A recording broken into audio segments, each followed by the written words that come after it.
let us move on to the next guest, Chip House. Chip, if you're here, please join me on the stage. Chip is the CMO of Insightly. Chip, hey, welcome. Hey, how are you? I'm good. I'm curious, Chip, what was the worst thing that happened to you in terms of marketing stuff last year?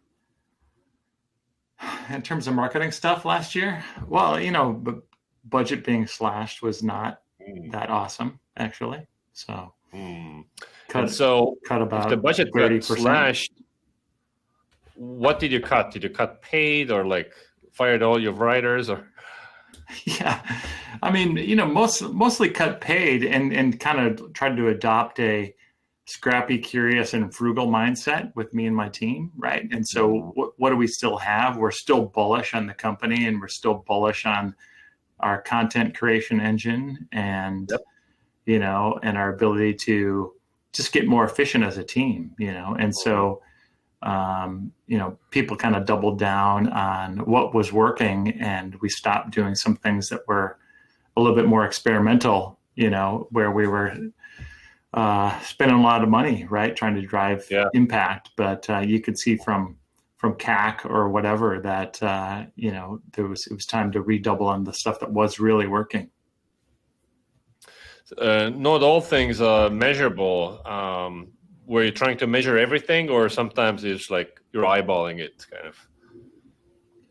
Well, I think, with the state of attribution as it is in B2B right now, right? I mean, there's certain gut feel where things will come in purportedly through direct or organic channels, which you're impacting through some of the other efforts. Because, for example, one of the tactics that we've used is to leverage 6th Sense intent data. And so we know when those accounts that we're targeting come in and close, that wasn't magic. It was because we targeted them, Well, there's a lot of chatter nowadays that, like intent data has been overpromised, oversold. Is it worth paying the 6th Sense fee, which is, not pretty juicy. So are you saying it's worth it? It's working? I would say it's working. I think that every company has to decide on their own whether or not it's worth it per se, right? I mean, I think it relates somewhat to what your ACV is, Sure. And can you afford it? Still we're largely an inbound driven organization. About 90% comes via inbound for us, So my team is really responsible for the revenue engine. And what is your ACV? It's about 10K. Okay. Very good.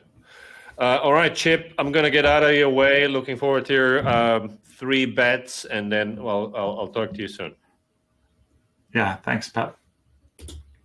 So thanks for having me on, by the way. This is a pretty cool event. So the first big bet that we're making this year is really on our website. And this kind of comes back to, how can we optimize everything we're doing? And so we're trying to optimize for the hand raisers that come in, because, people that are raising their hand for demo requests and free trials are going to convert to opportunities at like roughly 27%. And those will convert to new business at greater than 20%. And so, by the time you have those people on your site, being able to convert them is really critical. So we've really doubled down on our efforts to do website optimization and A/B testing. We're leveraging a company called Spiralize to help us with that. Many of you, they have some experience in the SaaS space, so other of you may be using them as well. So we're conducting a series of A/B tests on key conversion pages on our website, starting with our requested demo page. Our first test to optimize our demo request page achieved a 22% gain in the number of demos from visits to that page by reducing the text and showing more of the UI actually on that page. A second key page on our site is the pricing page, and we've been A/B testing that page as well. And we've seen an increase in the number of free trial requests and free trials actually coming up directly off of that page, as well as contact sales requests coming from our pricing page. And I mean, as you know, like the pricing page is often the second or third most visited page on the site. And so having that page function well for you for a converting page is really, really important. Another area that we're testing is buyer involvement. So can we get the buyer to give us more information, kind of micro yeses about their business, and does that increase their commitment in the process? So for example, we're running a test on the homepage that asks our visitors about specific CRM features that they might be interested in on our demo page. We're also asking about their industry, and kind of, the idea is to have them take individual steps that make them feel more heard and understood and kind of validate that they're in the right place for their needs. And, right out of college, I was in a direct mail background. I'm dating myself, right? But we know that this is involvement is what we called it. So in the direct mail space, it was scratch-offs, stickers, things like that, which really increased the response rate for direct mail, catalogs, and mailers. And I think the buyer psychology is pretty much the same in this day and age, but obviously the medium is a lot different. So website optimization is kind of number one. So the second big bet we're making this year is to focus on branding and demand generation with the goal of getting into the initial consideration set for companies that are seeking CRMs.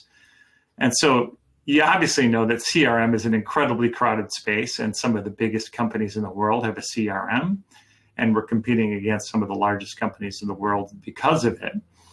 Who honestly have a lot more money to waste than I do.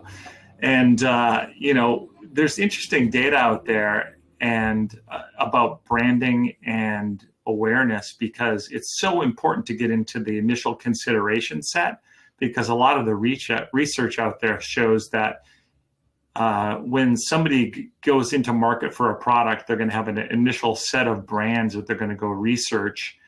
And of course, maybe 40 to 60% of the business will go with no decision. But of the portion of buyers that make a decision, about 80 to 90% will come from that initial consideration set of brands.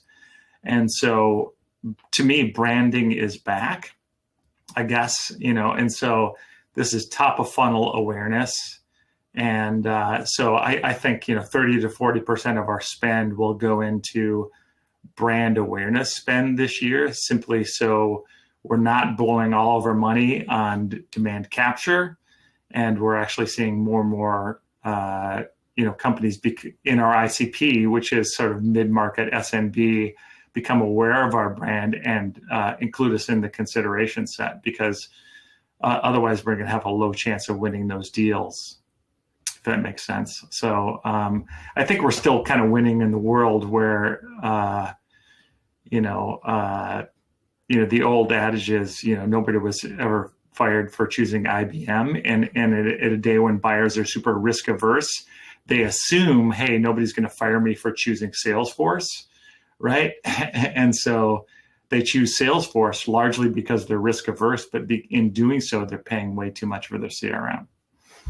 So the third big bet we're making this year is really all about ensuring the voice of our customers and social proof from our customers is brought to the forefront. And we've spent a considerable time interviewing customers and closing the loop on how they're actually using our product and being able to use the words that they use for the types of successes that they're trying to achieve on our platform. And as part of that, we've ungated our content and recorded demos of our platform and created a lot more content highlighting the ease of use of the platform, which is a competitive advantage for us. And so what we're trying to do is show how our customers are getting value from Insightly and how much, how easily they're able to conduct business, basically. So CRM is a crazy space, by the way, because about 80% of companies say that they're dissatisfied with their CRM, and the average CRM tenure is like less than 3 years, believe it or not. And so people are literally yelling, saying they hate their CRM, and so there's definitely space in there for us to make an impact. I think the other thing is, with our push and our testing on ungated content, we're expecting our website optimization to do a lot more of the work. So it all kind of relates together. Does that make sense? Those are the three big bets I'm making. Thank you very much. I'm a hardcore believer in conversion optimization, and I spent 10 years in that space. And of course, I highly recommend everybody hire Spiro for their CRO work. Question: you said one of the things you learned was show more UI. That's also what I've been seeing in Winter's like messages data, where people are saying, just show me the damn product. They don't want to see illustrations or people in suits, whatever, the classic. Have you guys also looked into like interactive demos? That's all the rage now. We've looked into it. I think thus far we've chosen to do it in-house, I guess, partly to save money and, largely with video. But for there, where, we started out with pretty faces, basically on the cover of our demos, and now we'll replace those with specific UI, and we're seeing an increase. Yeah. Well, we're using one of those interactive demo platforms. It's not expensive. What is it? What are you using? We're using Navatic, and it's one player out of a very competitive category. I think we pay I want to say $500 a month, $400 a month. It's affordable. Oh, that's affordable. Yeah. I mean, the tool is no magic really, because it's first click here and then click there. It's like a slideshow. Mm-hmm. It's not interactive. It's the name interactive is kind of bullshit, because like it's not like here's a sandbox version of my CRM and I can click around anywhere. No. It's like I think these tools have a long way to go before they're going to be actually excellent. But by a research study that we conducted last week, it shows that 60-70% of like marketing buyers expect to see it already. They don't want to talk to a rep. They want to click around and just get an idea. Yeah. I mean, people want to see the product, right? I mean, that's why they're on your website in the first place. And so you can easily get a, kind of a demo on demand without even providing any information if you want to, or just try the product, for free. Exactly. or use it for free if you want to. Well, a problem with like free trials for products like CRM is like, you sign up, free trial, but there's no data in there. So we actually put data in our trial. Oh yeah? Yeah, that's cool. And so when our customers convert to paid customers, we give them instructions to delete that data, right? So they don't get it mixed up. But it really helps a lot. I think your software should come full, quote unquote, right? So you can use it right out of the box. Another interesting thing you said, like CRM, there's space for everybody. I saw Dharmesh Shah tweeted the other day that HubSpot's market share is 5%.